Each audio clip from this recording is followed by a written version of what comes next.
Yes, sorry, is this visible now? I'm just trying Yes, to. sir. Okay, perfect.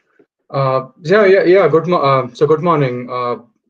Today I will be talking about some design and control considerations, specifically targeted towards electric vehicle motors.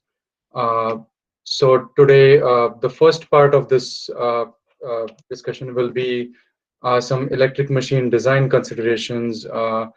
I'll be talking about both general machine design considerations as well as those very specific towards those targeted at electric vehicle applications.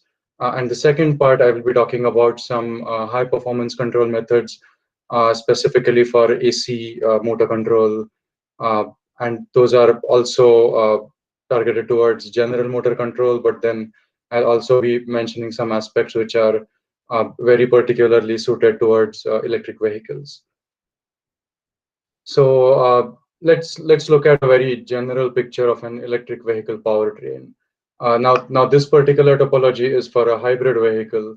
For an electric vehicle, for a pure electric vehicle, the only difference will be that there will be no IC engine or no other systems associated with like an IC engine based control. It will be only an electric motor.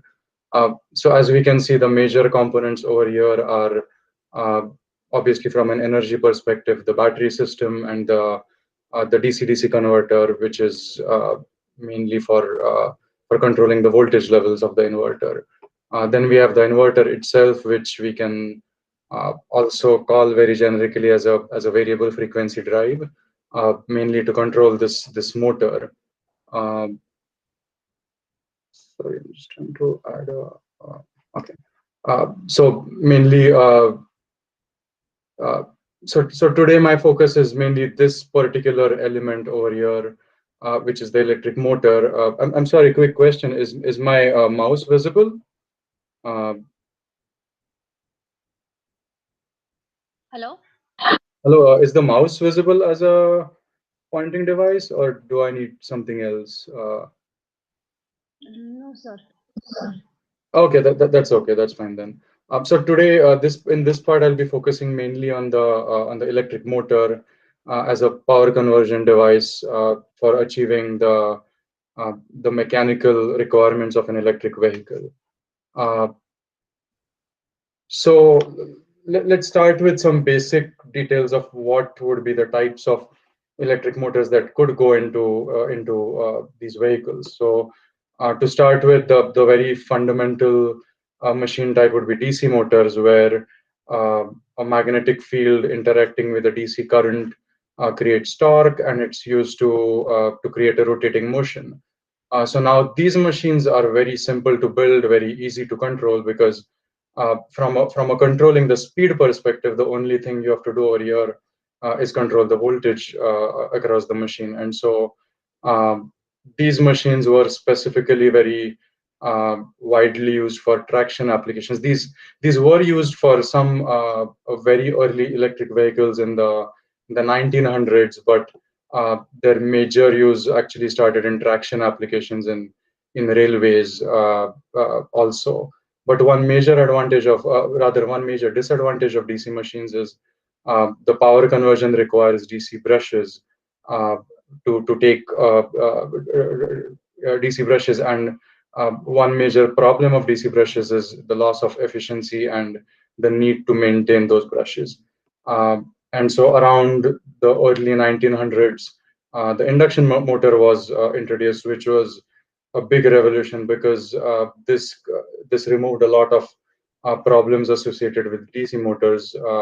From a construction perspective, it is a very simple construction machine, and where the basic concept of the machine is that a rotating electric field on the stator induces currents in the rotor, and these two interact to create torque on the machine.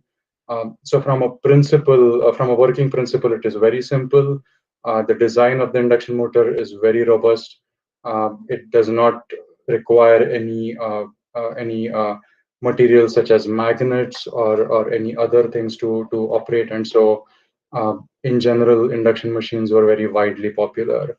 And then the third category would be synchronous machines, where uh, either a magnetic field on the rotor or a separate excitation to pass current through the rotor is used for operating the machine. And the reason these are called synchronous machines is that the rotor rotates at a speed which is synchronous to the excitation frequency.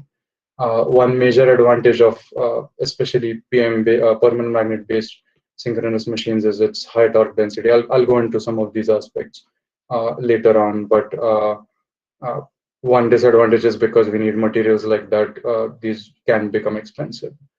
Uh, so let's now look at EVs in general as to what do we need in an electric vehicle. Uh, so one of the main requirements from an application perspective is really the mechanical power that an electric vehicle requires, because the main objective is to create motion of the vehicle, be it from an IC engine or an electric motor. So just from an application perspective, these are the torque speed requirements that we need.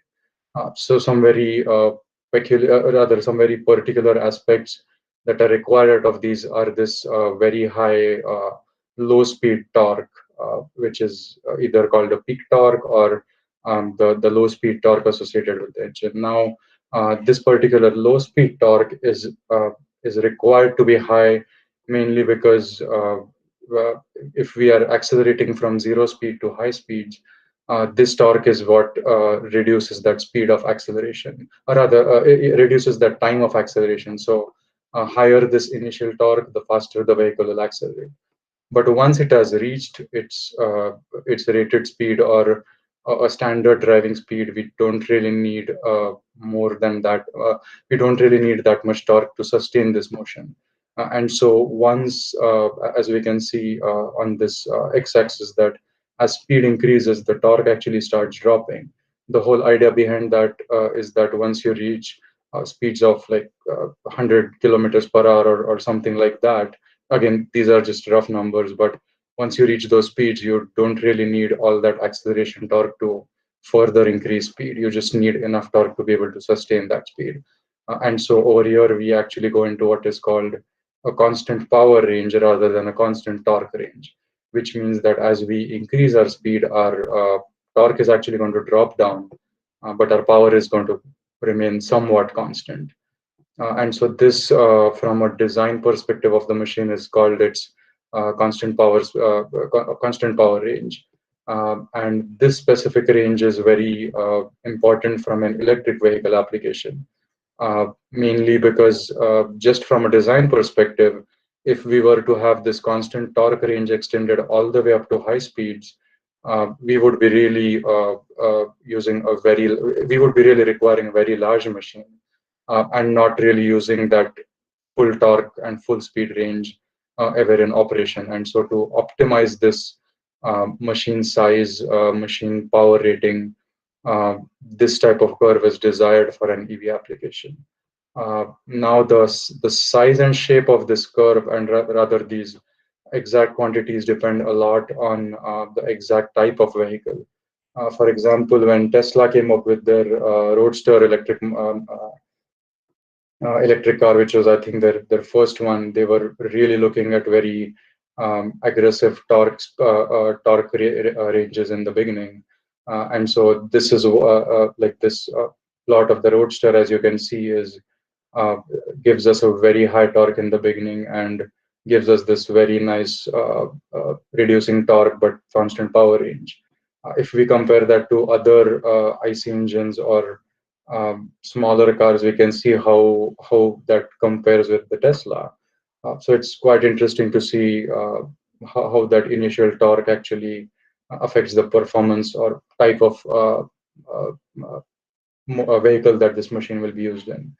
Because as far as I remember, I think one of the recent Tesla models actually talks about a 2 point something second acceleration to go all the way to 60 miles per hour, which is quite a lot of peak torque. And so that's where they are really getting this high peak torque to bring that very high acceleration at zero speed, which is very difficult to achieve out of IC engines. Uh, So now the next part of this talk, I'll actually be talking about machine design specific towards this achieving this constant power range, and how do different parameters of the machine affect this. So this was actually from a very interesting study I had read, and so a lot of this is very qualitative in nature rather than exact quantities. And mainly the topic of this discussion will be synchronous motors. So let's look at one of the very fundamental type of synchronous machines. This is the synchronous reluctance motor. So the working principle of this machine is basically that the rotor is designed so that the stator sees a difference in rotor inductance.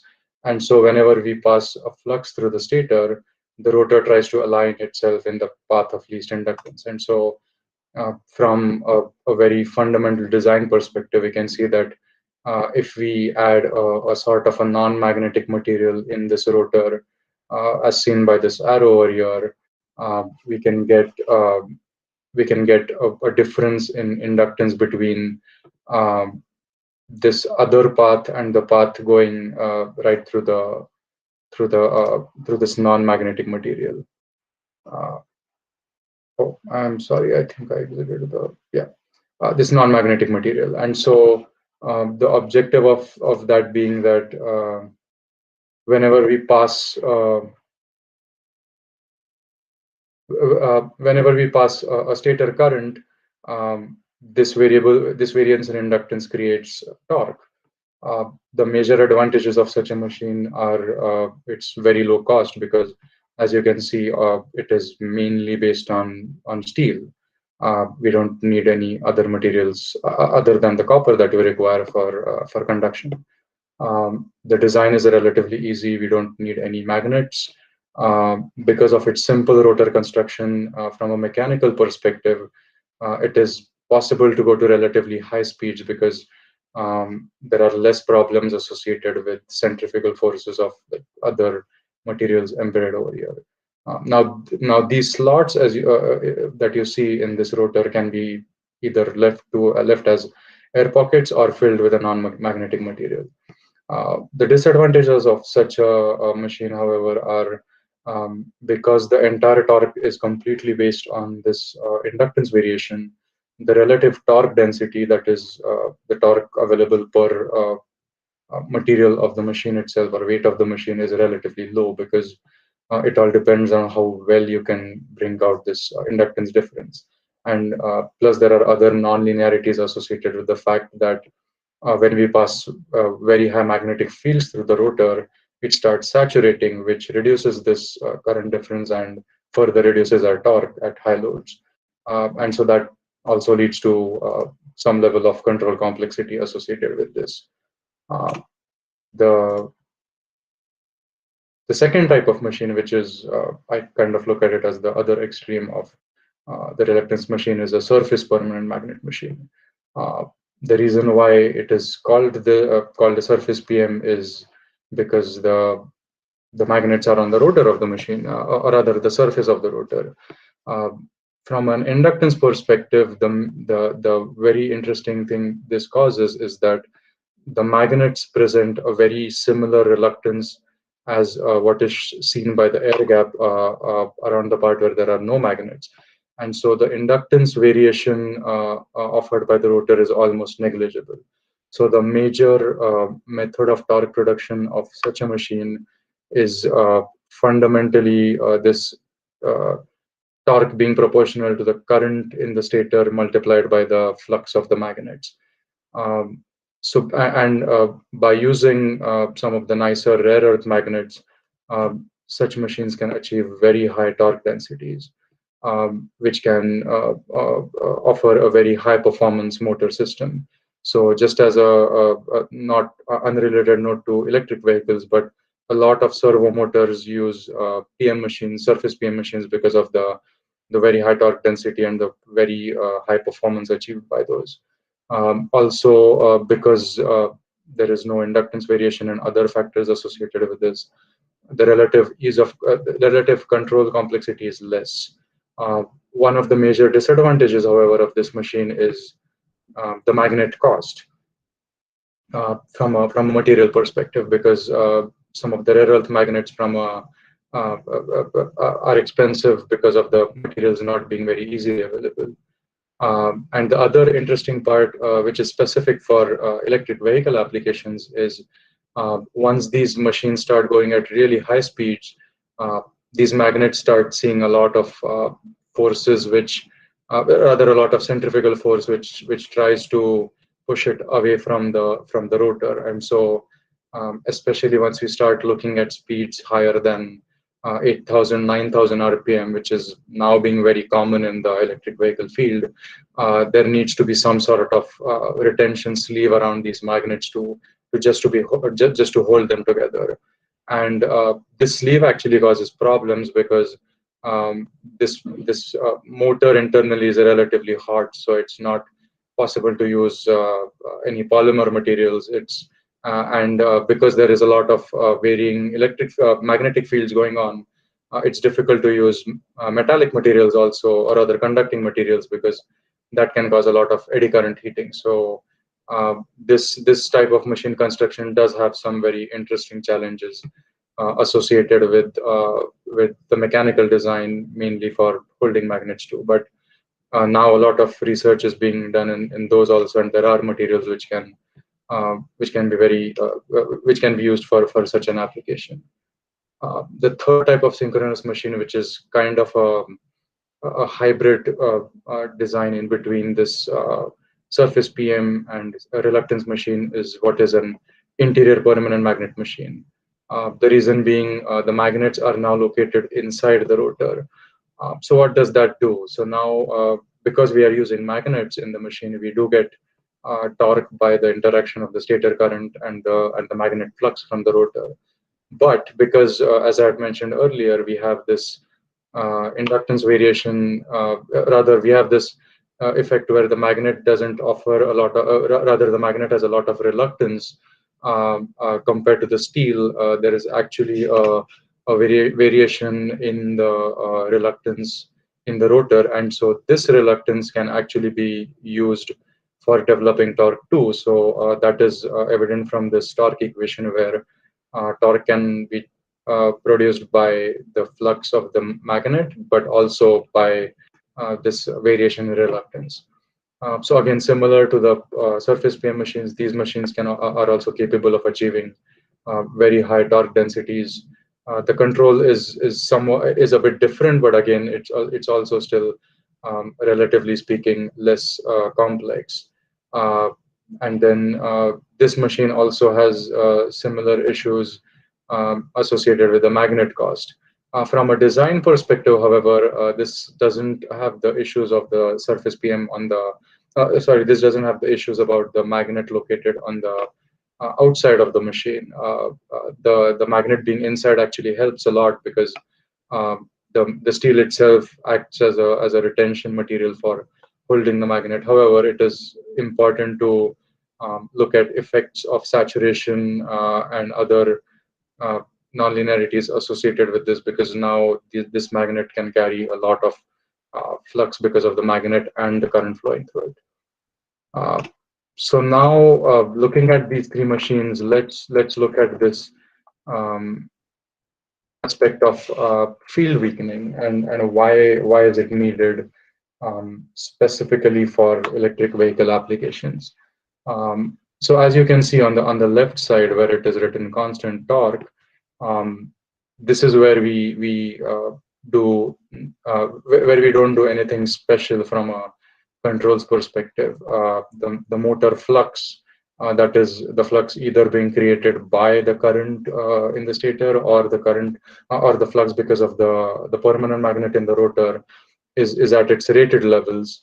And if we pass rated armature current, or rather the rated current in the stator, then we get the rated torque of the machine as we expect, and that remains constant. But two things increase in this mode. One is obviously the output power, which is a multiplier of our torque and speed, which keeps increasing as the speed of the machine increases. But The other quantity which increases is the terminal voltage of the machine. Now, this primary increase is from the back EMF of the machine, which is nothing but the rotating flux of the machine, and the back EMF being proportional to the flux multiplied by the speed. So, as expected, as we increase the speed of the machine, the terminal voltage increases. And so what happens when we reach either the limits of the terminal voltage of the machine or the limits of our inverter? We can't really put more voltage across the motor now if our inverter is limited. For example, if we are using an inverter which is rated to 400 volts, and at 5,000 RPM, the machine back EMF is uh, equal to about 5,000 volt, about equal to that 400 volt number. Uh, how do we operate the machine at a higher speed? Um, like we cannot put more power at that point if we keep our flux at the same point. So we go into what is called a field weakening region, which is basically, as you see in this bottommost plot, a part where the motor flux is backed out. This can be done by multiple ways. I'll go into that in the next slide, but the major effect of backing out this flux is that the voltage, the terminal voltage of the machine remains constant. But that means that we are actually now able to operate the machine at a higher speed. But because we are reducing our motor flux, our output torque, which is proportional to the current in our stator and the flux, starts reducing. So this is what we actually saw in the earlier slide, which goes into some sort of a constant power mode. Uh, so as you can see over here, like from just a very broad design perspective, a field weakening type of operation is what we is what is ideal for an electric vehicle application. Because if we were to operate with a machine which needed a very high, where we kept our flux constant, but we kept increasing this voltage, then we would need an inverter which has to provide a very high voltage. So to keep our inverter ratings, our machine ratings limited, and our and the machine size somewhat optimal, we can take advantage of field weakening to obtain this constant power. Uh, so from a design metrics perspective, this right-hand plot kind of shows what are typical ratings of what is looked at while field weakening a machine. So as we can see, there is an ideal power out of a drive, there is a rated power that is required of an application, and this real drive curve is what shows where typical machines fall. Uh, so now, how do we obtain this field weakening? For a synchronous reluctance machine, we basically have two components, as I showed in the earlier diagram of the earlier diagram. The machine basically has two paths. One is a high reluctance path. One is a low reluctance path. And so the stator component will basically create a flux in the rotor, and the part orthogonal to it will be the torque creating component. And so if we reduce the component of the stator which creates this flux, that basically starts reducing the required flux of the machine.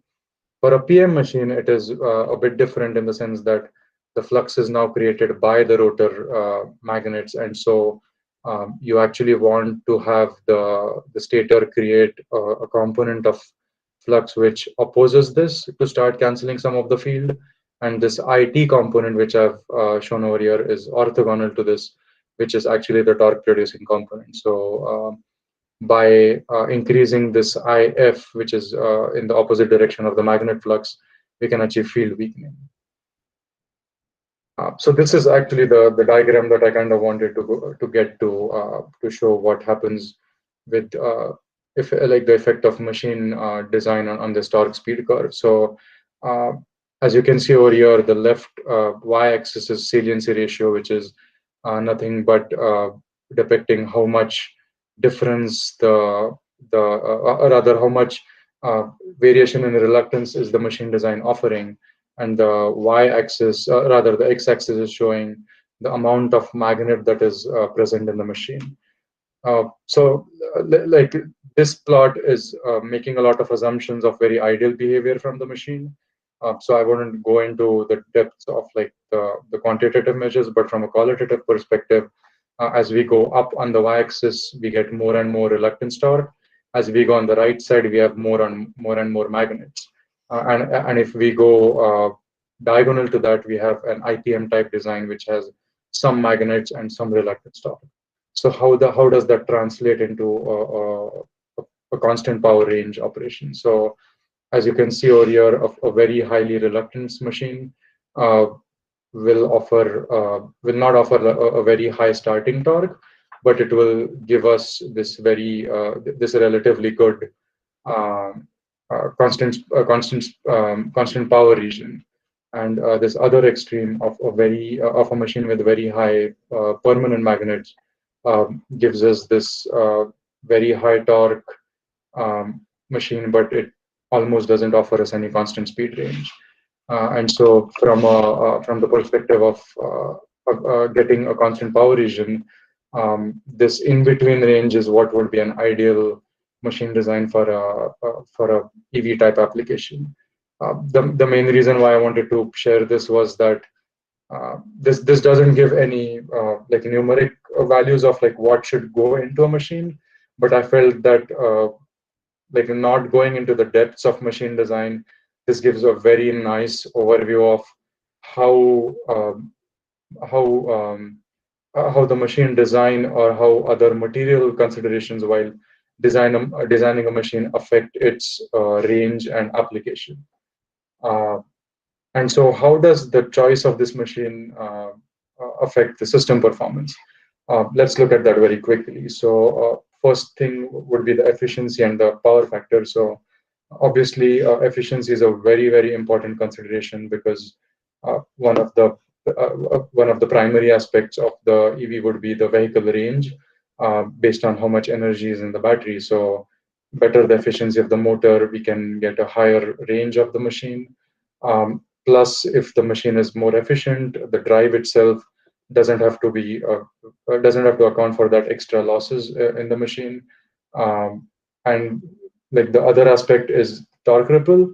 So typically we assume many times that we get a very nice and smooth torque of the machine, but most of the machines have some sort of nonlinearity, which creates a lot of torque ripple associated with either cogging torque or just extra harmonics. And so this causes additional ripple on the output performance, like the speed.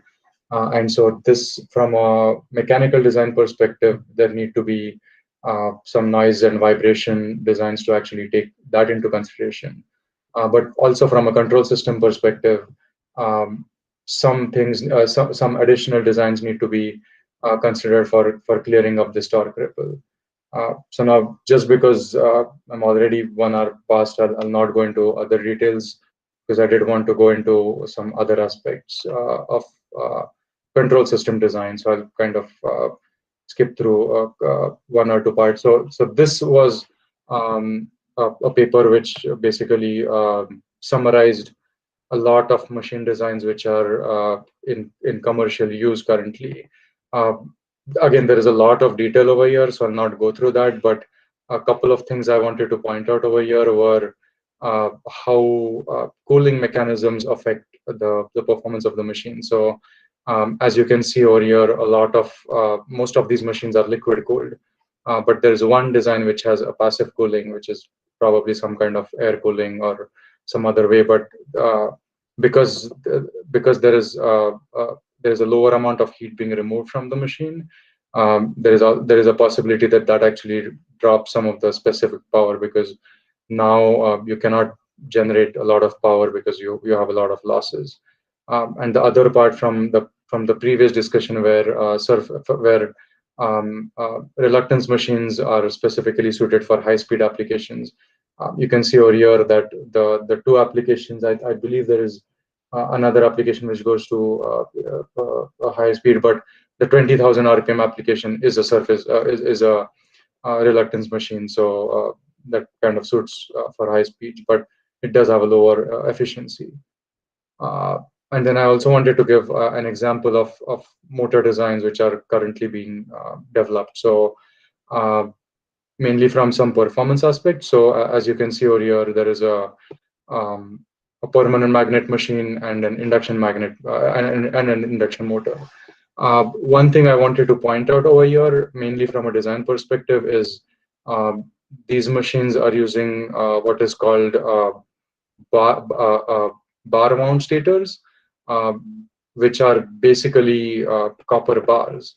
Now, one interesting aspect of that is that if you're using copper bars, you can achieve a very high fill factor using such a methodology. So as you can, like this particular plot highlights that. So on the left side, we have what is called wire wound stators, where a bunch of wires is collected together and put into the stator slots or the rotor slots in case of an induction machine. And on the right hand side, we have what are called either rectangular windings or bar windings. So what happens with that from a performance perspective is that you can see a lot of air gap in these wire wound um, windings, and the main problem associated with that is you get less copper cross section in the slot, causing a higher resistance and allowing us less current to flow, or rather allowing just lesser torque because of the lesser current. But in case of the rectangular winding, because we have a very high amount of copper in the same cross section compared to standard winding, we can actually get a lot of current through this same copper section very quickly, allowing a very high starting torque. Obviously, one disadvantage of the rectangular winding being now we have a very big cross section, so that kind of creates some high frequency AC losses. But I just felt that was a very interesting point of how the winding type would actually affect the performance. Uh, so that concludes some part about the machine design, and the next is controller performance. So just a very quick question: am I audible? And I think this would be a good time to for like any questions associated with the design part. Yes, sir, you are audible. Okay. Do we want to have any questions about the motor design part, or should I go to the controls, because mainly the second part is very different compared to this part? Participants, if you are having any questions, you can ask. Otherwise, we can take question and answer session at the end of the complete session.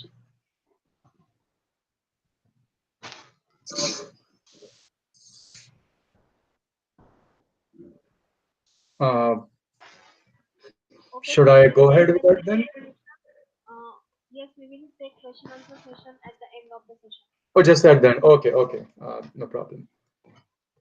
So let me go into the high performance motor control methods. So this I have kind of divided into two parts. One is some very fundamental high performance torque control methods, which are kind of considered to be state of the art and industry standards. And the second part is what I call controller performance improvements, which are basically some practical ways of improving performance of control of these machines. Uh, so first is basically what is called field-oriented control. Now, the whole point of field-oriented control.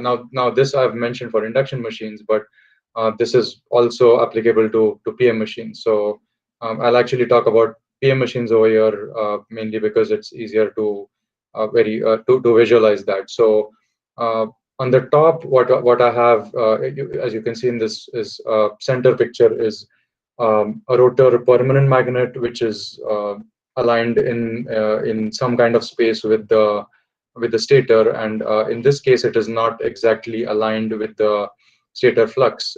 And what I have on the left is the blue line represents the back EMF of the machine, and the red line represents the stator current. So if these are not exactly aligned, we do not get full torque out of the machine. And so we would like our torque output would be something like the flux multiplied by current multiplied by cosine of that angle in between the two. Uh, so this comes from a very basic physics principle where the torque output of a magnet in an of a magnetic field interacting with the current is given by the orthogonal product of it. So the optimal torque is produced when the magnetic field is exactly orthogonal. So the same principle can be used for three-phase electric machines uh, to align this rotor orthogonally with the stator flux to achieve optimal torque. Now, this is done by this is done in the second picture where you see this rotor magnet exactly aligned with the stator field. Now, over here, I'm just assuming that the stator current is maximum, or rather the stator flux is maximum in this particular orientation. Um, and this is just a visual representation. The actual field will be a bit different. So what are the advantages of field-oriented control? One is because we are controlling current, rather we are controlling this direction of current aligned to the rotor field, uh, we can get very high bandwidth control of torque. And because, as I had explained earlier, that the stator components of the flux can be divided into a torque producing component or a flux producing component, we can actually achieve an independent control of the torque and field of the machine, which is very important from a field weakening perspective, because we also want the high speed operation. And that is kind of shown in these two diagrams also, that we have these two components of the flux that we want to control. Now, there are multiple ways of achieving this. So the very basic way of achieving current regulation from a very historical perspective, actually, this is not done very often now for high performance system, is a hysteresis controller. All the hysteresis controller does is that it checks between, rather it's a feedback type controller where it checks if the error is positive or negative. If it's positive, it will give a positive, rather if the error is positive, it will tell the system to bring the current down. If it's negative, it will tell the system to bring current up. But the switch is basically limited to just on and off. One major disadvantage of this method being its variable switching, because it all depends on what that hysteresis band is. But the advantage is its easy implementation. So historically, this was actually the way machines were controlled very early when switches were available. And so this was actually the possibility of implementing this was even on analog systems. So you could actually use op amps or comparators to implement such a system. The second way of implementing this was actually what is called a stationary reference frame control. I'll go to reference frames in the next slide, but this is also very easy implementation. So all that is being done is every phase of the machine current is compared to a reference quantity, and then that gives an output command to the inverter.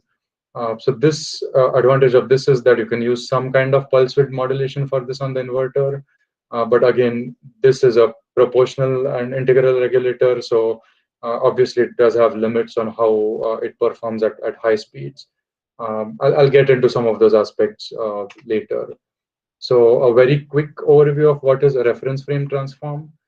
So very fundamentally speaking, what reference frame transform is that it allows three-phase sinusoidal currents to be analyzed and controlled as DC quantities.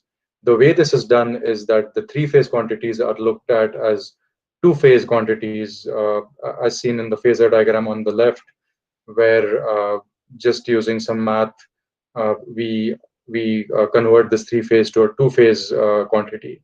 Now this is then converted to a DC quantity. Now how is this done?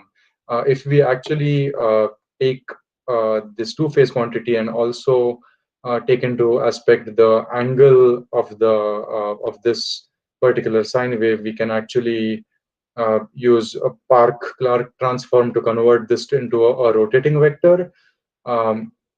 So the way I like to think about this is that if a stator, or rather, if the rotor was running at a synchronous speed and the stator flux was also at synchronous speed, somebody sitting on the rotor of the machine, now this is obviously practically not possible, but somebody sitting on the rotor of the machine would actually see the stator flux as a DC quantity, because the stator flux is also rotating with the same speed.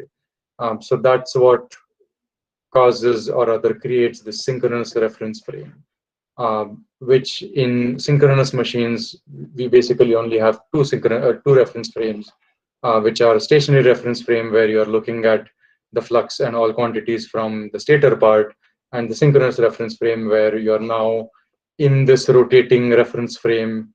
And so all quantities which are rotating at that fundamental frequency appear as DC. So now so now how does this particular aspect uh, help us in control? The the main advantage of such a method is what is called a synchronous frame current regulation. So this slide is a very uh, busy slide, so I'll kind of go from left to right. So on the left side, I have a very basic block diagram of what is a current regulator in the synchronous reference frame. So we have a torque command based on our application. So if we are running, say from an EV perspective, the torque command is nothing but somebody pressing on the accelerator and wanting the machine to speed up. So the torque command creates an ID and IQ axis command. Now ID and IQ is nothing but the flux based current and the torque based current, where the torque based current would be orthogonal to this magnet flux, um, and the flux based current would be in phase with the magnet flux. So this internal mechanism, rather this internal computation creates this DNQ axis torque command, and that takes it to a current regulator.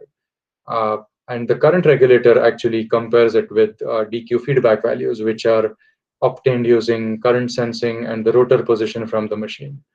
Uh, and so using these, we basically give voltage commands to the voltage source inverter, which then provides the required voltage to the machine. So in terms of signals, you can see on the bottom that the three-phase signals which are sensed from the machine terminals are converted into two phases, and then using the rotor position are converted to and then this DC output command is then created into a two-phase, and then finally in the physical world, it converts into three-phase voltage, which actually goes to the machine. And then from a performance perspective, I'll not go into into the details of it, but there is a way of controlling which is called complex vector control, which basically accounts for some of the coupling effects of the machine. But once such a control is implemented, this is now shown on the right hand corner of the slide. Once this type of controller, which is basically a PI regulator in the synchronous reference frame, is implemented, we can achieve um, zero error fundamental frequency operations. So now this is very interesting to note, because this is the advantage that we get by controlling these DC quantities that I just spoke about using a PI regulator, because the PI regulator has the property of steady state zero error. If we implement this PI regulator in the synchronous reference frame, what we get is that in steady state, we will get the torque, rather we will be able to perfectly control the machine three-phase waveform at any speed that we want, and basically our control at this fundamental frequency, or this operating frequency, is basically a unity gain. So we get exactly the fundamental current that we want, independent of the frequency of the machine. And this is kind of shown in this frequency response plot on the right side, where you can see that this unity gain is the same across different frequencies. So be it 0 hertz, be it 50 hertz, be it 200 hertz, this waveform actually switches based on the speed of the machine. So this is kind of a very high performance way of controlling both synchronous frame and induction, rather both synchronous and induction machines.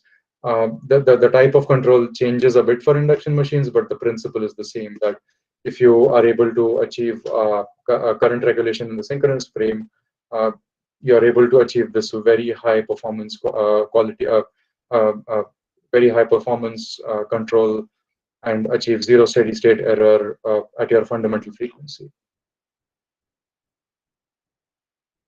The second type of control is what is called direct torque control. Now this looks at the control of the machine in a different way.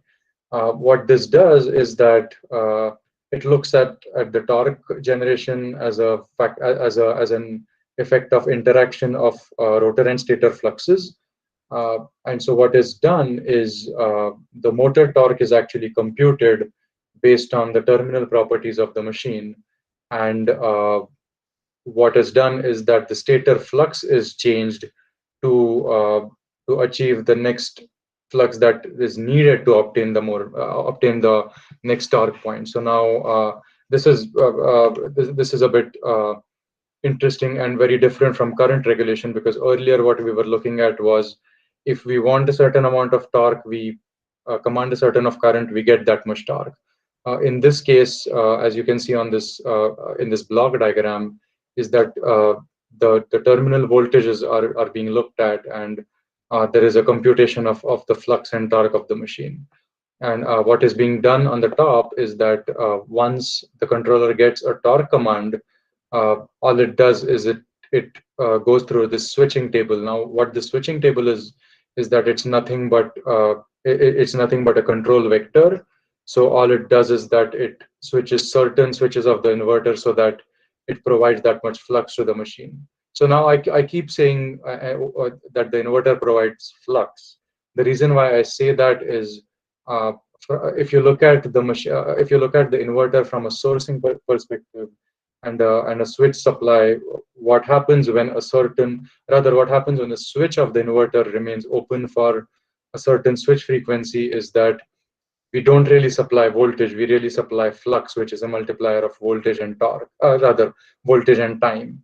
And so if we are able to control the flux being supplied to the machine at that very small instantaneous switch frequency time level, then we can achieve very, very high bandwidth torque control. So on the left-hand side, there's an example of how this would look like. Now, this is like a hysteresis torque control. So what is being done over here is that this blue and red line represent a sort of a flux point that the machine wants to achieve. And what is being done is that these arrows are nothing but these vectors. I'll not go into the details of vectors, but these vectors are basically certain switch configurations of the inverter, which allow certain voltages to go to the machine. And so what this controller does is that it applies these vectors in a very, very fast progression. So as you can see, if the flux achieves a certain outer flux level, that is it hits this blue line, it tries to now reduce the flux, and so it goes in the opposite direction. If it hits the bottom line, it then tries to increase it again. And so all this controller is trying to do is it's trying to keep this flux in this range in between, and then because it's controlling it at such a fundamental level, it is a very fast control mechanism. And so direct torque control has this advantage of controlling torque very quickly. And this can be either done using a hysteresis controller, or a PI controller can be actually used in between the switching table to control the torque and flux commands of the system. The next, like this, I'm probably going to go a bit in depth because this is a very interesting way of controlling torque. Now, again, there is a lot of information over here. So what this is called it's called a deadbeat direct torque control. Now, this is a digital method of controlling torque. What deadbeat means is that you achieve your command in one time step. By one time step, I mean one digital time step. So if we are switching at a time step of 1 millisecond, then this means that this will try to achieve the next torque step in 1 millisecond. So what this entire diagram is doing is the bottom part of this is because, and this is also direct torque method of torque control. So obviously, as seen in the previous figure, this requires flux and torque estimates. So what the bottommost part is doing is what is called a flux observer. So all that is doing is looking at the machine model, computing the flux in the machine, and giving that to the torque estimation. The system on the block diagram on the top of it is what is called a current observer. Uh, and then what the current observer does is it gives a very fast estimate of the stator current. And the current and this flux are then used to actually give a feedback value of the torque of the torque level that the machine is at. And these two quantities go into this top feedback controller that you see in the top left corner, that is a torque regulator and a flux regulator, and both these go to a deadbeat direct torque algorithm. So the main point of this algorithm is to create flux vectors to achieve this torque being commanded from the system. So as I'd spoken earlier, that this inverter, if looked at from a time step perspective, really supplies flux to the system. So in this diagram to the right, we can see that there is d-axis flux and q-axis flux. dq-axis are the same axis that I had mentioned earlier in the field-oriented control. So what deadbeat direct torque control does is that it determines the optimal flux, which lies in the small hexagon that needs to be supplied to this machine to be able to achieve the required torque in one time step. Now, obviously, we do have a limitation as to if the inverter cannot supply that much flux. Obviously, it cannot do that, but then we're kind of talking about an operation which is outside its operating range. So as long as we are within its operating range and a certain amount of torque is requested at this time step k plus 1, supplying this particular flux will allow the machine to provide the required torque in one time step. So this is how the performance diagram of deadbeat control looks like. So this blue plot is basically the commanded flux that's shown as TEM star on the left side. The red line is what, sorry, let's go to the other line. The yellow line is what is the complex vector, the synchronous frame regulator that I showed in the previous slide can do. So as you can see, this actually requires about 4 or 5 time steps based on the bandwidth that this regulator is tuned to. So, which is, again, relatively speaking, pretty high performance, because this is actually just taking about 5 to 600 microseconds to achieve that. But the deadbeat torque regulator can actually do this at a much higher time. So you can see over here that this actually achieves the required torque of like a zero 0.4 Newton meter range. I can't remember the exact ratings of this machine, but this actually achieves this torque step in one time constant, which is just 100 microseconds, which is just really fast from the perspective of achieving this torque step. I have mentioned the name of the paper this comes from. If you want to look at this in detail, mainly because this work is something like 9 or 10 years of research. So getting into the depths of every single aspects of this particular control method will take a very long time. So what I really wanted to do in this particular case was just kind of give a very rough overview of what these two control strategies can do. These two meaning one, the current regulation, and very specifically current regulation in the synchronous reference frame, and deadbeat direct torque control, or even direct torque control by itself as a hysteresis or a PI regulator.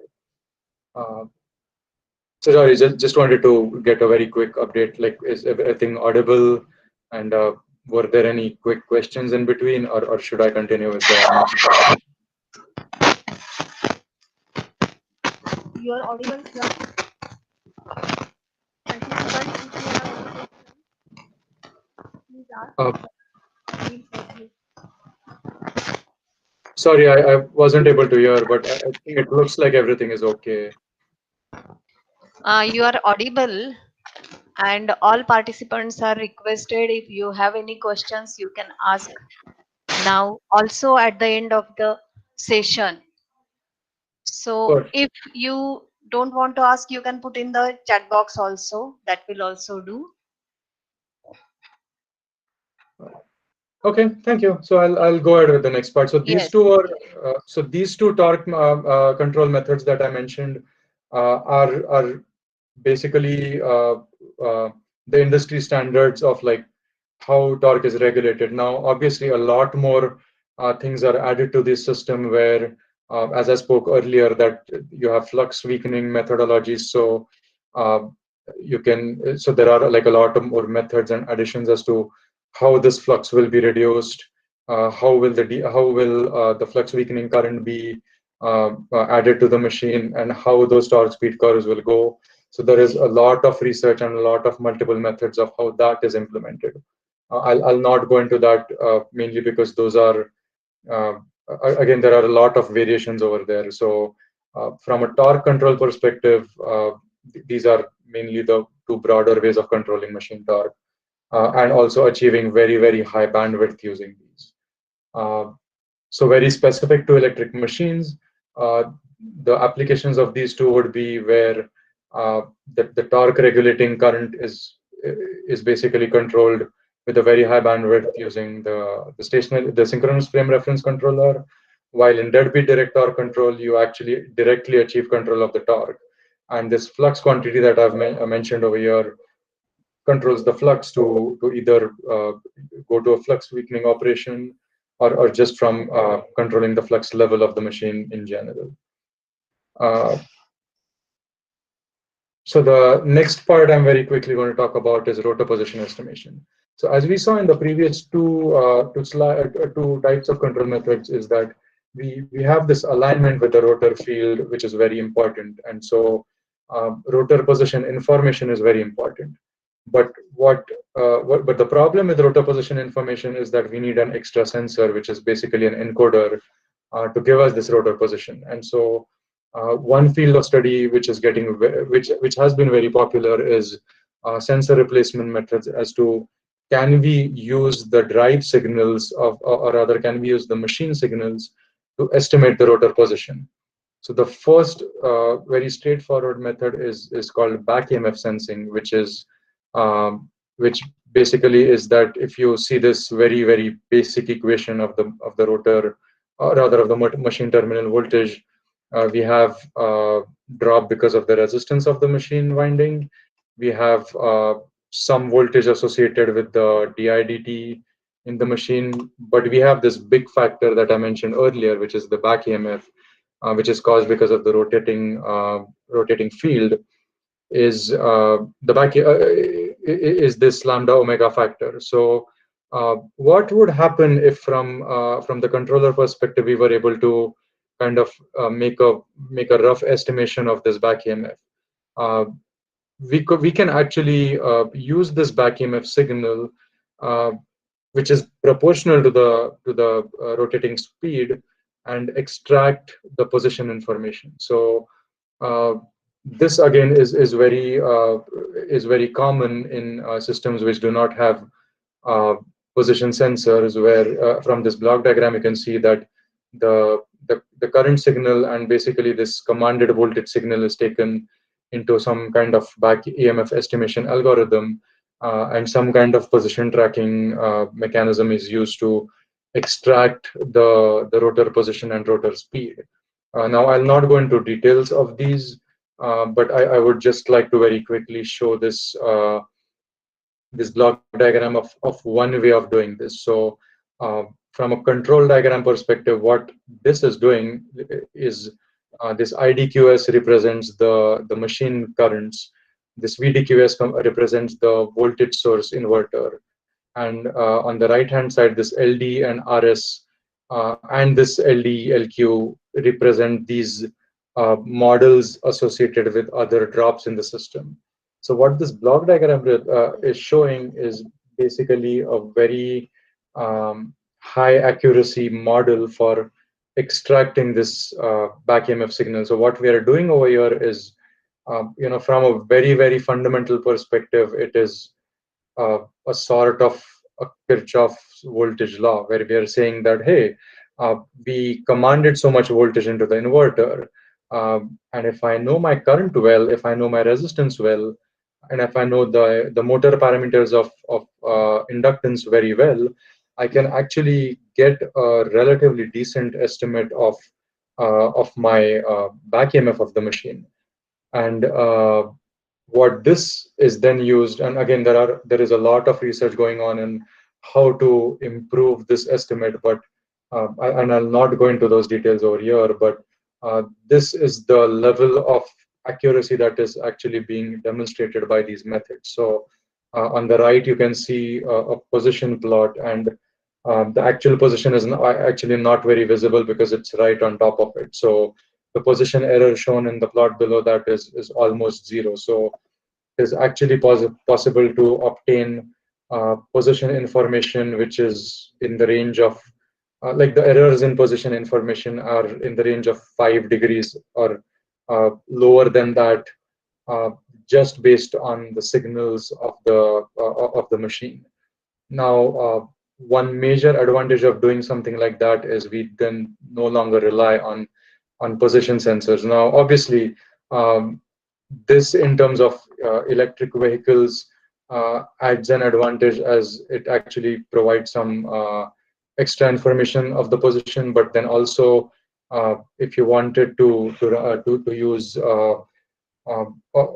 sensors which were not very high resolution or something like that, you could use these also.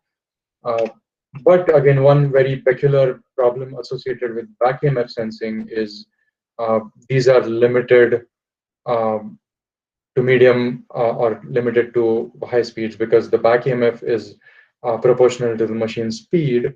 You do not get any position signal at very low speeds.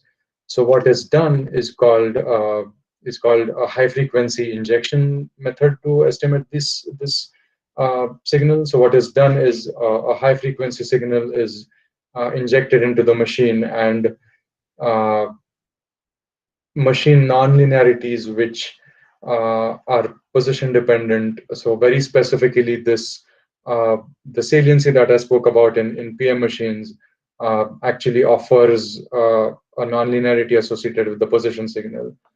So that actually can be taken advantage of to provide a position signal just using machine signal. So this block diagram basically shows that if we use a similar approach as before, where we sense the current signal, I show this in like this very small, like 3 plots on the side, is if we inject a high frequency signal in the machine, it is going to cause some high frequency in the current signals, and these can be split into high pass and low pass signals, where the low pass obviously is the fundamental frequency, which is the torque producing component. But this high pass frequency, if we are using the right machine properties, we can actually take advantage of that and get a position signal as well. And these are typically limited to low speeds, mainly because some issues such as frequency separation show up at high speeds, and back EMF is obviously a much better way to get this position estimate at higher speeds. So if you are using if you want if you want rotor position at low or low speeds or zero speeds, a high frequency signal is actually injected, and uh, that position can be obtained. So again, I'll not go into like the broader details of this, but I just wanted to give like some idea of what is being done for some sensorless control methodologies. Now, the next part is what I call performance enhancements. So these are not necessarily high performance methods of control, but again, these methods are rather these methodologies are required for improving the control. So let's just look at this block diagram of the current regulator and see what all can go wrong if we want to implement a very high performance control system over here. So the fundamental objective of any control to achieve high performance is to increase its bandwidth. Bandwidth being like a much higher frequency that it can react to. So some of the aspects which would potentially cause problems with a high performance operation would be nonlinearities associated with the inverter. So if we are not getting the right voltage that we are commanding, uh, that would cause some problem with our control. The second would be machine nonlinearities or in general changes in the machine over operation. So if something like that happens, I'll go into one example of that later. But if something like that happens, then we won't actually be getting we won't be actually getting the type of performance that we are expecting from our current regulator. The third is feedback system nonlinearities. Now, this is more of a analog systems or analog design issue. But if the bandwidths on the current sensors, or if the design on the control board is not properly done, and we do not actually get the right feedback signal, it can cause a lot of problems with the current regulators, especially when we're trying to achieve high performance. So some issues like a noise going into that don't allow high performance operation. The other is also most of these are digital systems. So if there is any sampling delay associated with the DSP itself, we can also cause some problems in our regulator. And the last is if our mechanical assumptions of the rotor position sensor are wrong, uh, that can also cause some problems. So now I'll talk about a couple of these issues just to give an idea of what could be done. So the first one is what is called dead time compensation. So this issue actually happens because of the practicalities of inverter operation. So on the left hand side, I have like a diagram of a single leg of an inverter. So if we are looking at a three-phase inverter, this is just the top and bottom switches. So in standard operation, I'm sorry, on the right hand side, I have what is the TA plus and TA minus basically represents the on and off command going to this inverter. So in an ideal world, if we have switches which perform ideally, that is, they switch on and off instantaneously, we would be able to control this on and off as shown in the TA plus TA minus on the top. That is, we can actually switch off TA minus at the same instant where TA plus switches on. But switches are not ideal in the real world. Switches actually do take a real, or rather, they do take a finite amount of time to switch on and off. What happens because of that? So now, say if by mistake this TA minus, that the lower switch switched off a bit later than when TA on switched on, and even for a very short time both of these switches were on, that would mean that this entire DC link, that is the positive voltage on the left side, would actually short through the single leg, making these two switches very, very unhappy, because now they're actually carrying the entire current for this entire pulse duration, potentially causing these switches to either burn up, fail, or cause some other issues and like a very, very high current surge. So what is done in reality, and this is actually even a standard feature in a lot of the newer DSPs targeted towards machine drives, is called a dead time. So the dead time is nothing but a blank space of time in between the switches, mainly to allow safe operation so that they do not overlap by mistake. So that's shown in this bottom slide. So that's shown in this bottom diagram where both the switches have this small amount of time in between. So that keeps the switches very happy, because now they don't have this current spike. The amount of time for which this is on depends on the type of device. That is, if we have a very fast switching device, we can keep this time to a minimal. But if we have a device which switches on very slowly, then we actually have to have a very, very long duration of dead time in between. And also one factor which again, I'm kind of trying to add in some interdisciplinary, rather some design aspects in this also, just to give an idea of how that would affect is the gate driver design. Uh, so what happens because of gate drivers? So what a gate driver is basically is a power supply which controls the on and off of the switch. So uh, changing this gate driver design, we can actually change how quickly the switch turns on and off.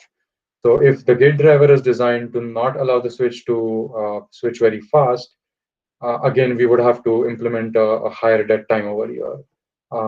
So this is how some of the device aspects would actually affect dead time. So what happens if we have a higher dead time?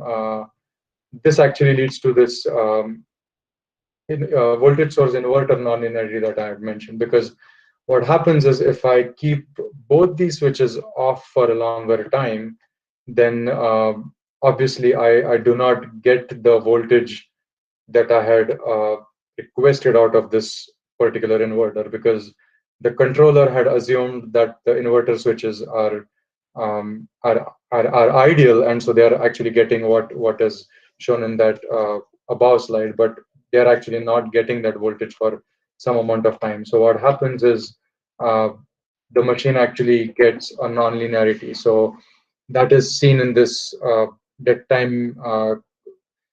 This is basically showing like an effect of how dead time affects this. So on the left hand side, you can see the current when the dead time is significantly high, that is about 2 microseconds. So a 2 microseconds dead time is very common with devices such as IGBTs, where the switching times would be in the hundreds of nanoseconds or like 1 microsecond or something. And what happens because of that is this relatively very visible nonlinear, rather non-sinusoidal waveform. And that is very evident in the harmonic spectrum shown below. Um, Typically, that time manifests itself as a fifth and seventh harmonic. So this particular sine wave is actually, I believe, at 10 hertz, and so we have a very high. Obviously, the 10 hertz signal is very high, but if you look at 50 and 70 hertz, there is significantly high content. Now, if the dead time in the system is taken down to 250 nanoseconds, uh, which is almost a factor of 10, we can see that the current waveform suddenly becomes uh, very, very sinusoidal. And so that is very, and the effect of this change in dead time is very evident in this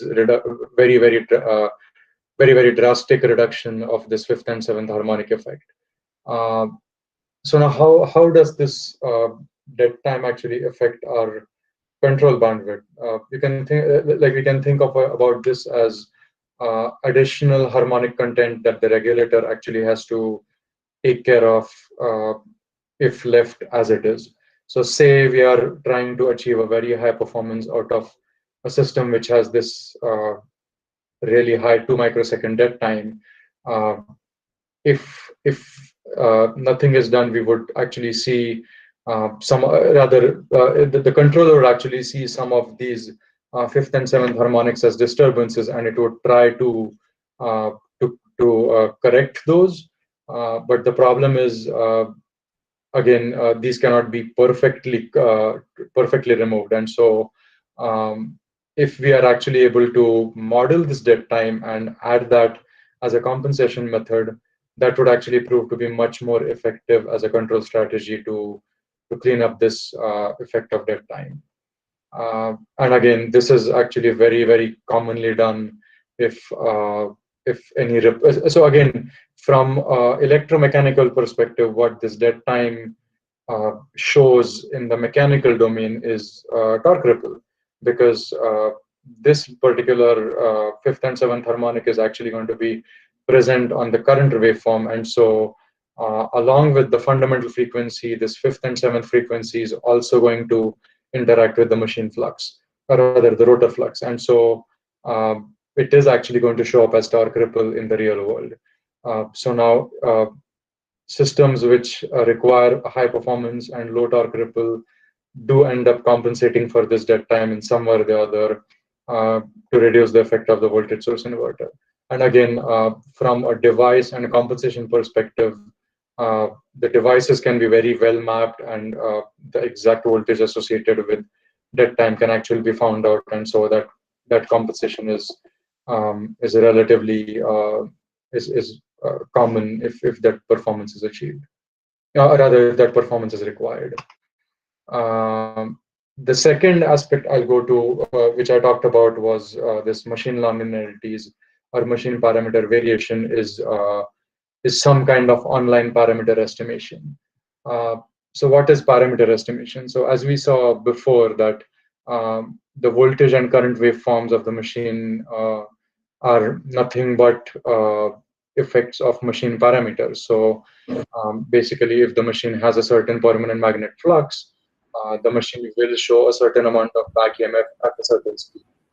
So if we know the machine parameters and machine currents relatively well, we can actually back out and compute the parameters. So some of the important parameters that come to mind are inductance of the machine. So the inductance of the machine is fundamental to control tuning, because just from a time constant perspective, it is the inductance of the machine which determines how quickly current rises when voltage is applied across the machine terminals.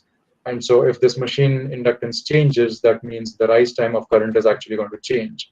And so from a controller perspective, if the controller knows that then the machine inductance has changed, that can actually be compensated to achieve the right performance that is expected. Some instances of why machine inductance would change would be saturation of the machine. So this is actually commonly seen where at low loads the machine inductance is of a certain value, but at very high loads where a very high current is running through the machine, it actually ends up saturating the machine and dropping the inductance. Now what this does is it causes some problems in the controller, and so a lot of IPM machines specifically, which see these inductance changes, actually have a saturation map. So these are actually mapped out in the controller, and if the machine current is operating at a certain point, then that value of inductance is used for a lot of computations in the controller. The second part would be resistance estimation. So if the windings heat up, that actually increases the resistance of the machine, and so if we see that high resistance, there is some possibility of estimating the temperature of the machine out of that. The third is estimation of the flux. So now this is actually a very important quantity, because especially from a permanent magnet machine perspective, permanent magnet machines have the property of losing magnetic field as they heat up. And so if there is a way to estimate the flux of the permanent magnet, that is, as I pointed out in a couple of equations earlier, that if we get this, if we basically get the back EMF of the machine estimated and we know the speed of the machine, we actually do have some estimate of the flux of the rotor. And so if this suddenly starts dropping at whatever point, operating point, then we might be able to estimate that, oh, this machine is actually demagnetizing, which is a relatively big concern associated with trying to run permanent magnets at high speeds. And so flux estimation is a very useful feature in that sense. And the second is the torque estimate. So as we saw for direct torque control, torque estimate plays a big role in how flux is applied to the machine. And so if we are able to get an online estimation of the flux of the machine, we can actually improve the performance of the deadbeat torque regulator. And one example of how online flux affects operation was in this particular study, where the machine parameters which were on the nameplate of the machine were used to tune the torque regulator, and that was compared with an online tuning method. And so in the left plot, we can see a certain torque command was commanded to the machine, but the actual torque was obtained was very different compared to what was commanded. Now, this might actually have been because many times the machine nameplate parameters are parameters which are measured at a certain operating point.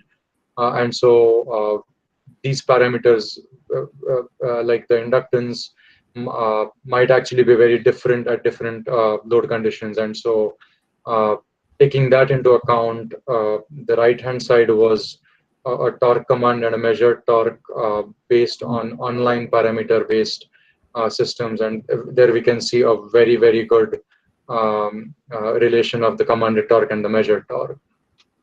So that's one way of using machine parameters for improving the system performance by using online parameter estimation. I'll not go into the parameter estimation methods in detail, mainly because that's again a very big field. But again, a lot of parameter estimation methods rely on some kind of model-based design where if we know the resistance, if we know the inductance, then we can estimate back EMF very well from the voltage uh, and other methods like that. Another very important aspect of in general controller behavior, which I felt was more on the DSP side than actually on the inverter side, is sampling of the signals.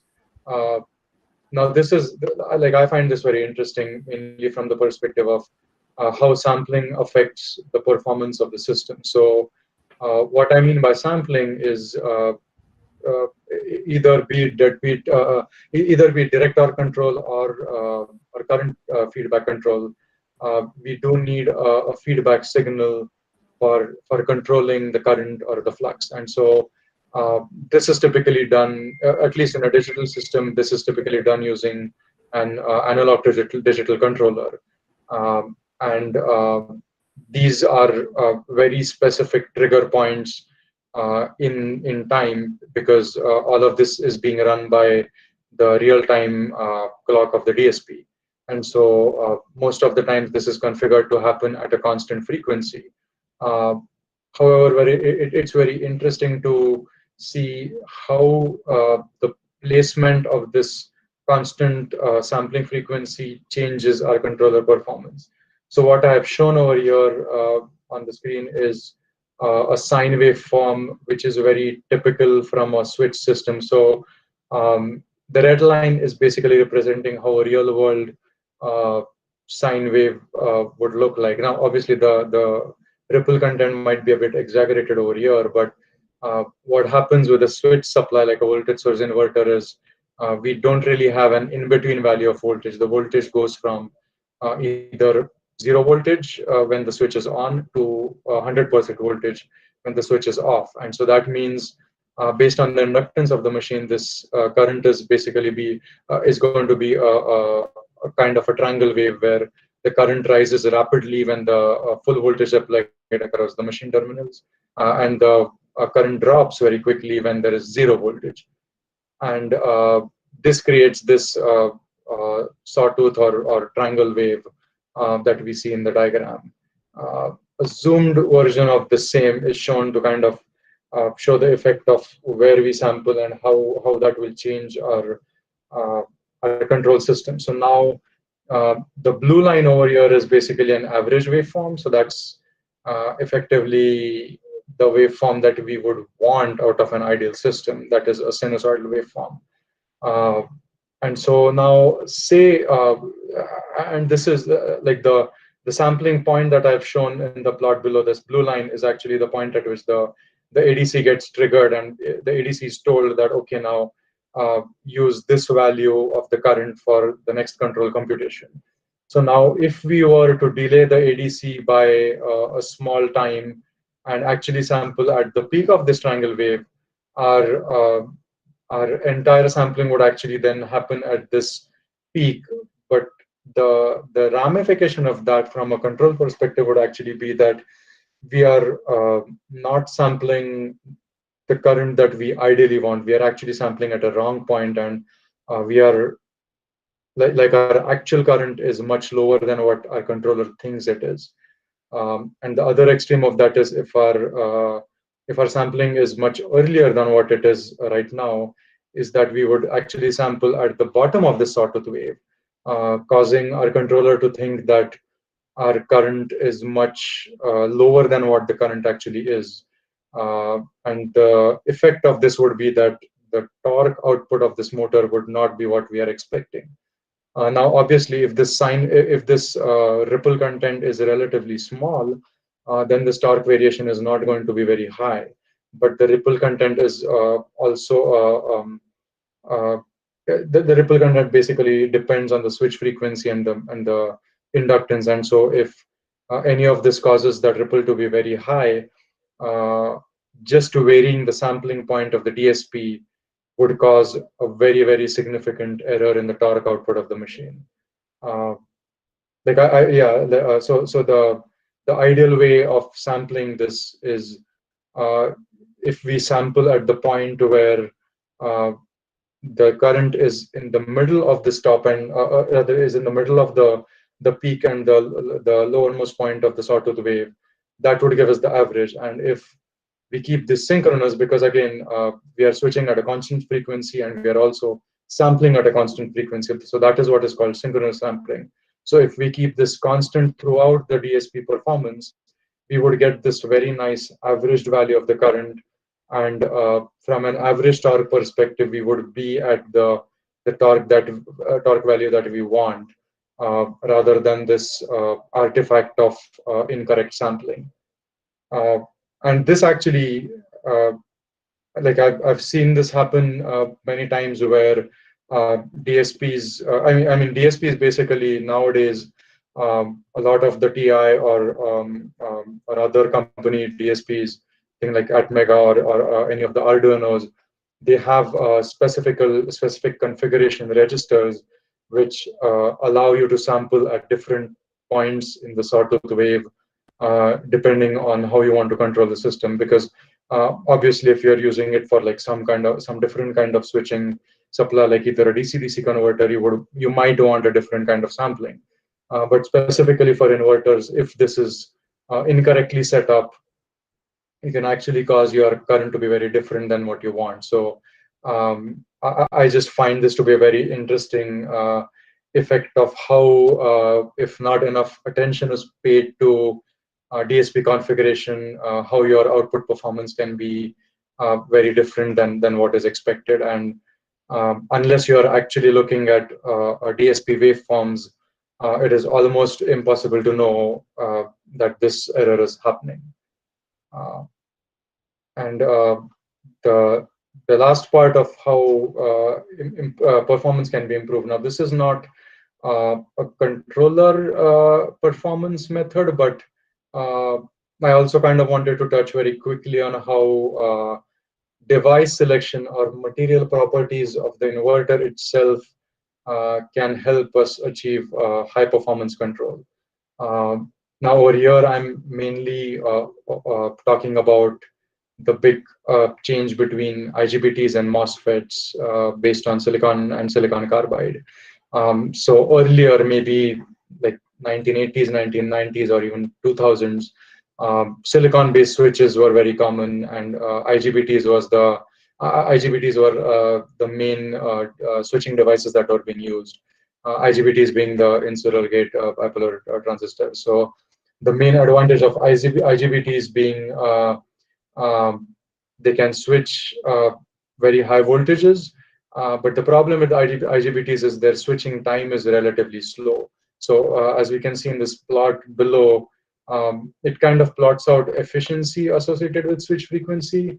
And the right side, I also wanted to like kind of show device characteristics. So the important columns over here to be looked at are the first and the second column. I would not go in the last column right now, just because it's a lot of additional information. But the first column talks about using a silicon IGBT with a silicon diode for the inverter, and the second is a silicon MOSFET. A silicon carbide MOSFET with a silicon carbide body diode. So the main quantity to be seen over here is the the the fourth and the sixth row, which is the turn on turn off delay and basically the rise time. So as we can see, the switching time is significantly different in both these devices. And also from an energy perspective, the bottom two columns show the energy which is more associated with the losses associated with these devices.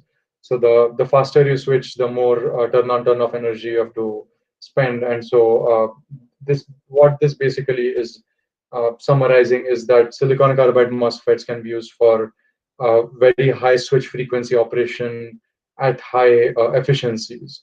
Now, obviously, from a performance and efficiency perspective, silicon carbide devices, rather switching to silicon carbide devices, is very useful because it allows a much efficient inverter design. It allows much higher switch frequencies. But what I wanted to also point out was uh, controls, rather just very fundamentally speaking, um, the controls of these electric motors, be it direct torque control or current regulation, rely on how quickly you can change voltage across the machine. And so that literally from a physical perspective is your limiting factor of how good of a bandwidth you can achieve. If I had the fastest processor in the world of like, if I was able to compute in the nanoseconds, but if my devices were only able to achieve millisecond operation, I could not achieve anything faster than millisecond timeline. Rather, I could not achieve responses any faster than order of milliseconds. But if I was able to obtain devices which switch faster uh, than what are being used, then that really pushes the control bandwidths higher too, because now you can manipulate this input voltage to the machine at a much faster frequency. So, and this has actually been happening uh, over the last uh, maybe 5-10 years in the electric vehicle field also, that obviously silicon IGBTs are relatively important from the fact that they're cheap and have been around for a while, but the advantages of silicon carbide in terms of switching and efficiency have been pushing the use of silicon carbide in the electric vehicle and in general electric motor control field recently. And so from a control system perspective, earlier where switching frequencies of maybe 5-10 kilohertz were common, um, performance band, rather controller bandwidths of maybe 500 to a kilohertz were possible with that kind of switch frequency. But now, as you can see over here in the diagram below, even 200 kilohertz operation is becoming feasible with these new devices. Controller bandwidths can be pushed way higher, even in the ranges of 5-10 kilohertz, which means that uh, any control system, rather any disturbances, even at high frequencies, can be controlled by this machine very quickly to allow very high speed and high performance operation of electric motors. So that I think that's it for both of these. I think we can have more questions. Hello, am I Hello? audible? Yeah. Yes, sir. Dikshit sir is having one question. Sir, you can unmute and ask your question. Dikshit sir. Yeah. Thank you very much for the excellent session. Thank you very much for that. And there are a couple of questions for me, or rather, there are a couple of questions. Is this methodology, whatever you have described, is suitable for two-wheelers as well to design the induction motors? And generally, what variants like bus cars or uh, passenger cars these methodology follows to design the induction motor? Second question is, what are the business opportunities for garage holders are there? For example, there are so many garage holders are there for IC engine, and they survive on changing IC engine parts or overhauling it. Now, if these electric vehicles are going to floated on roads, then what are the business opportunities they can seek for? Mhm. These are the couple of questions. And what is the expected life of an induction motor? And because I want to come up as an service provider for induction motors in India, particularly for electric vehicles, what steps should I consider? Thank you very much. Uh, okay, thanks a lot for your question. I'll try to answer at least some aspects associated with this. So I think the first question you were asking was about the machine design methodology itself, if I understand that correctly. So I actually did not go on this slide before, but this basically talks about how different types of machines have this optimal efficiency range associated with them. And I think a very basic aspect of the machine design that you asked in your first question for two-wheelers would be what kind of torque and speed are we looking at out of the two-wheeler. So some thoughts come to my mind as are that is it looking at a high speed two-wheeler, like something like a bike which potentially can go on a highway, because that kind of a machine would actually require uh, motors which have a relatively high speed range too, because you would want to go at a high speed. But you also, but again, if it's a performance bike, then you would also want some high torque at that low speed region to be able to accelerate it very quickly. But again, if it's looking at like a relatively slow two-wheeler, mainly for city operations, and only objective of that would be in like smaller in in very low um, rather low torque, low speed operation, then obviously that brings this range very small. So I think this is like what I spoke about was like a very generic methodology, which kind of gives a very broader idea of where you would want to go to for looking at these aspects. And I think similar aspects follow for like bus and cars as well. So buses in specific are mainly used for operations within the city. So that means we are not going to expect buses to go 150 kilometers per hour on a highway if it's mainly for public transport.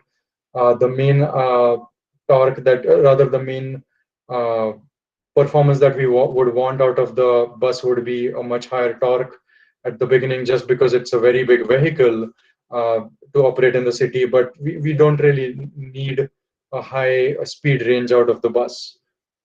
Cars, again, I think depends on what kind of car we are looking at, because as I said in the previous slide, like if you're looking at like a Tesla Roadster type of a thing, that really needs a high torque. But if we are looking at other extreme of like a slow, rather a relatively slow in-city vehicle, then we don't need as aggressive a design. I think similar things apply to like the induction machine design too.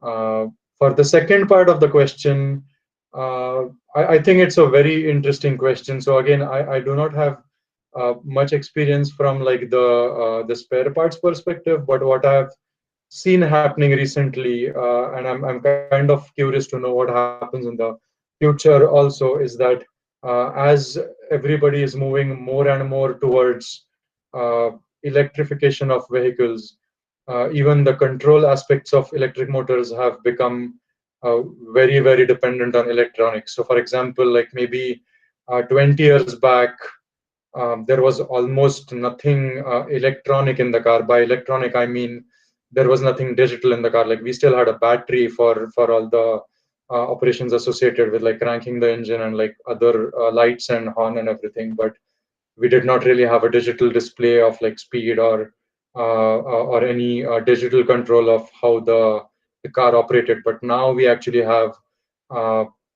we have like multiple small electric motors in the car associated with the control itself. And what I have heard about, again, this is based on some articles I had read, was uh, more and more electronic aspect, like because more and more aspects are coming into the electric vehicle design. Uh, I think everything is going more towards like a broader system kind of level because it's very difficult to look into the controller of the of the vehicle. I think basically it's called like the electronic control unit. So it's very difficult to look into that control itself. But if you're looking at just parts associated with the motor or like auxiliary components, then I think there potentially would still be requirements of either points where like an induction machine winding has been damaged or something like that. But I think we are just kind of seeing a lot of vehicles entering the market in the last 10 years. So probably uh, next few years would be when we would actually start seeing these machines requiring servicing or like change of parts. I think that would probably be a better time to really see where the high requirement is coming. And what will be the hello? Yeah. What will be the expected efficiency of an induction motor? For example, in IC engine, if it is if it is blowing very much what you can say flue gases, then we can say that okay, IC engine is not performing well. But in case of induction motor, how we can identify that it is not performing as per our expectation when it is running? In India, whenever we see on the road, there are many cars which are throwing smoke or flue gases very much. Then we can say that this IC engine is not performing. What Right. about induction motor? How without understanding or without measuring anything, how we can understand, or what should be the methodology to follow? Why I'm asking these questions? Probably in coming years, these things will be observed by common man or the service providers, and that could be the potential of a business opportunity to work upon. Right. So I think there are actually two ways to look at this. So for your first question, I think about the in general efficiency of the system itself. If you look at in this particular chart, as you can see, most efficiencies of all these machines, or rather, all these machines have efficiencies above 90%. So from an EV perspective, as far as I have seen, uh, almost every design is targeting efficiencies above the 95% number, mainly because these are very, very compact designs. And so even that small amount of loss creates a significant amount of heat which needs to be removed from somewhere. And also from the from the perspective of the major issue that like EV systems is facing, which is range of electric vehicles. If even if you are able to get 2 or 3% extra efficiency from this machine, you can get more range out of your motor. And so I think in general, what we are seeing is like efficiencies above the 92, even I would say 95% mark. So the second question I think you were talking about was how do we know if something is getting wrong into the induction machine? So I think there are multiple ways. The main way of approaching that problem probably is to look at failure modes. Uh, well, either failure modes or degradation modes. So failure modes would be where we actually have like things like shorts or components breaking from the machine, which would cause issues such as torque ripple. So this is actually a very interesting example. I think because you brought this up, I can probably just mention that very quickly. I think we still have 10 minutes, but one way of like potential breakdown of systems is if there is a phase completely missing in a machine, we would actually start getting a very high torque ripples. Like potentially, like so all of these machines, they try to achieve a smooth torque operation on the output so that the machine driving experience is really good. But if there are problems associated with like either rotor bar shorting out or in general other things going wrong into the machine physically, that would potentially manifest itself in the form of torque ripple mechanically. That's probably one way of finding out. Uh, from a parameter perspective, however, I think I also pointed out at the end of my presentation that parameter estimation is also a very fundamental aspect of like drive design for all of these systems. So one objective of parameter estimation is also monitoring the health of the system. So I think if there is a very, very significant degradation in some parts, things like the machine actually completely shorting out, there might actually be also software or just some methodologies in there which would actually identify that, hey, the inverter is trying to put current into the machine, but it's not able to do anything. So that would potentially actually also notify the uh, like that would maybe create some kind of notification somewhere that, hey, something is wrong. Please take a look at this. Something is going wrong over here. Okay, thank you very much. Thanks a lot. Okay, hope that answered those questions. Yes, definitely. Thank you. Okay, any questions from participants?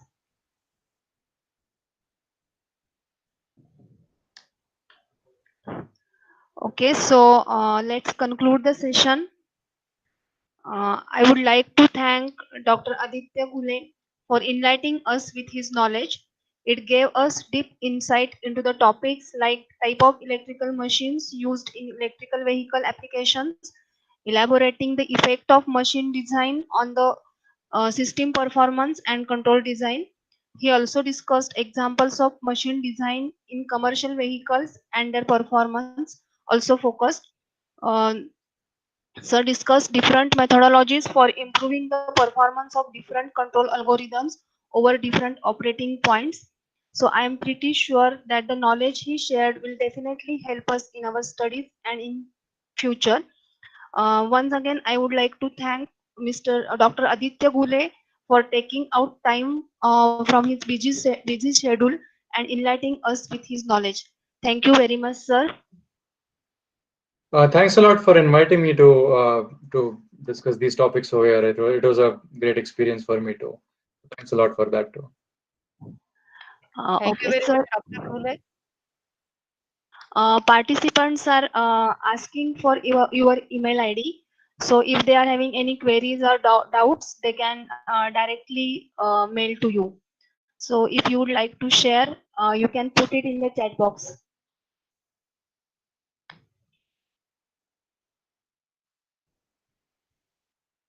Yes, I have entered the email ID in the. Yes. So thank you very much, sir, and thanks all participants for their active participation. So this is the end of today's session. Session 2 will be conducted by Rushikesh sir at 12 o'clock. Okay, thank you. Thank you, sir.